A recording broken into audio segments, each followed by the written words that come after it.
డైరెక్ట్గా చెప్తున్నటువంటి పరిస్థితి అయితే చూస్తున్నాం మనం. సో రాజా సింగ్ ఏం చెప్తుండే ఒక్కసారి పూర్తిగానైతే వినే ప్రయత్నం చేద్దాం. ఇగో బీజేపీ రాష్ట్ర నాయకత్వంపై గోషామహల్ ఎమ్మెల్యే రాజాసింగ్ సోమవారం మరోసారి తన అసంతృప్తిని వెల్లగక్కారు.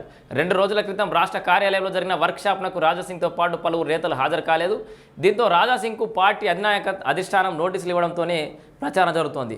సో ఈ క్రమంలో రాజాసింగ్ స్పందిస్తూ ఒకవేళ అదే నిజమైతే నోటీస్ కాదు ఏకంగా తనను సస్పెండ్ చేయాలని డిమాండ్ చేశారు. అప్పుడు అంతర్జాతకం బయట పెడతానని హెచ్చరించారు. ఎవరితో పార్టీకి నష్టం జరిగిందనే నిజం ప్రజల ముందు పెడతానని సంచలన వ్యాఖ్యలు అయితే చేసిండు.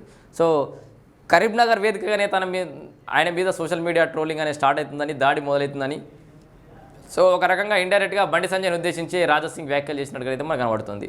సో ఇప్పటికీ భారతీయ జనతా పార్టీలో రాజాసింగ్ వ్యాఖ్యల్ని విశ్వసించే వాళ్ళ సంఖ్య గణనీయంగా ఉంది. రాజాసింగే అసలైన హిందూవాది అని, సో హైందవ మతాన్ని కాపాడుతాడని, ధర్మాన్ని కాపాడుతాడని చెప్పేసి నమ్మే వాళ్ళు చాలామంది కూడా ఉన్నారు. సో ఒకవేళ రాజాసింగ్ని కనుక సస్పెండ్ చేస్తే మిగతా పార్టీలకు పోయి కలిసే పరిస్థితి అయితే కనబడట్లేదు. ఒకవేళ కలవకపోవచ్చు కూడా. ఒకవేళ రాజాసింగ్ సస్పెండ్ అయితే కొత్తగా ఏదైనా పార్టీ పెట్టుకొని 2-3 ఎమ్మెల్యేలు కూడా గెలిపించుకునే పరిస్థితి అయితే రాజాసింగ్ ఖచ్చితంగా ఉందని నేను అనుకుంటున్నాను.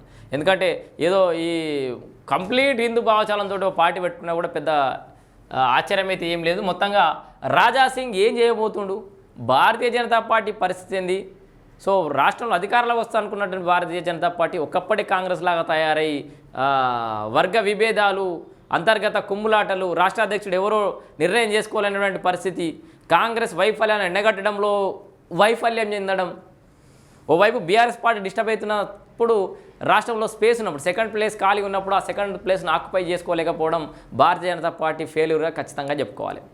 సో కాంగ్రెస్ అధికారంలో ఉంది, 100లో ఒక నెంబర్ 1 అనుకుంది.